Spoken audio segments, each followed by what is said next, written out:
അറിയാത്തവരൊക്കെ അറിഞ്ഞോ, ഷിഞ്ചിത ജയിലിൽ നിന്ന് ജാമ്യം കിട്ടിയിട്ടുണ്ട്.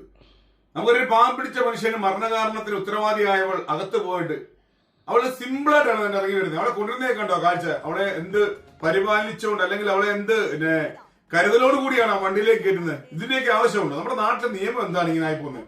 50,000 രൂപയും 2 ആൾജാമ്യവും പിന്നെ മാസത്തിൽ 2 തവണ അവിടെ സ്റ്റേഷനിൽ വന്ന് ഒപ്പിടാൻ മനസ്സുണ്ടെങ്കിൽ എന്തും ചെയ്യാവുന്ന ഒരു അവസ്ഥയിലേക്ക് മാറുകയാണ് നമ്മുടെ കേരളം ഇപ്പോൾ.